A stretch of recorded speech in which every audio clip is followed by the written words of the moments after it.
আমি আগেই বলেছিলাম না যে মালদার ওই পুরো ঘটনার পুরোপুরি দায়িত্ব আজ এনআইএর হাতে, তদন্তের দায়িত্ব আজ এনআইএর হাতে তুলে দেওয়া হবে।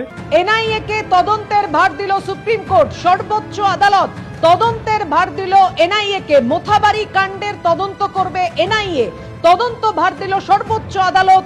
আর শুধু এই নয়, ওই ঘটনাটা কোনো আন্দোলন নয়, বা ওই ঘটনাটা হঠাৎ করে ঘটা কোনো ঘটনা নয়, এটা একটা পুরো প্রি প্ল্যান ঘটনা। আজ সুপ্রিম কোর্টে এনআইএ এটাও জানিয়ে দিয়েছে।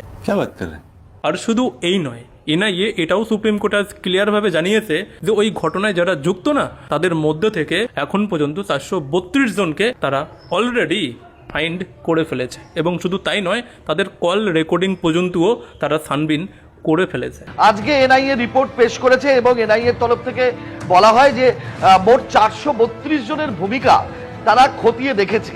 এই গোটা ঘটনার সঙ্গে যারা যুক্ত ছিল, যারা সম্পর্কিত ছিল, এরকম 432 জনের ভূমিকা তারা খতিয়ে দেখেছে।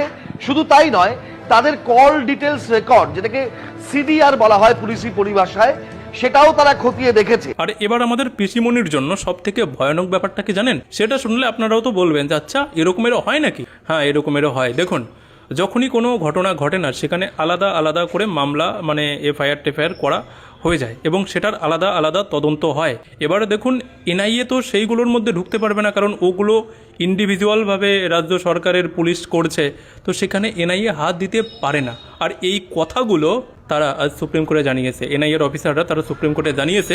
সুপ্রিম কোর্ট ক্লিয়ার বলে দিয়েছে যে যতগুলো মামলা এফআইআর যা কিছু রয়েছে, সম্পূর্ণ কিছুর তথ্য এবং সম্পূর্ণ তদন্ত এনআইএই করবে এবং এনআইএ প্রয়োজন পড়লে নতুন করে এফআইআর করেও তারা তদন্ত করতে পারবে। মানে বুঝতে পারছো? ওই যে মোফাক্কেরুল না কে কেরুল, যাকে আটকে রাখার জন্য আলাদা আলাদা এফআইআর করে বিভিন্ন রকমভাবে প্ল্যানিং করে রাখা হয়েছে না, সেগুলো একেবারে জলে চলে গিয়েছে।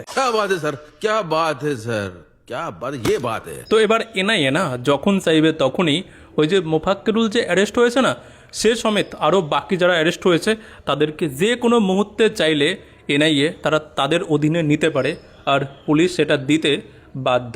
তো এই ঘটনার আমি প্রথম দিনই বলে দিয়েছিলাম যে যারা এই ঘটনা ঘটিয়েছ, যেখানে পালাবার সেখানে পালিয়ে যাও, চিন্তার কোনো কারণ নেই। এনআইএ বাস নিয়ে ঠিক তোমাদের কাছে পৌঁছে যাবে। মনে পড়েছে আমার সেই কথা? তো এবার তোমরা রেডি থাকো। এনআইএ বাস হাতে নিয়ে নিয়েছে, এবার শুধুমাত্র সেটা ইউজ করার পালা। ওকে? আর হ্যাঁ, বাকি আমার দর্শক বিন্দুরা, আপনারা ভিডিওটা শেয়ার করে সবাইকে জানাতে একটুখানি সহযোগিতা করুন।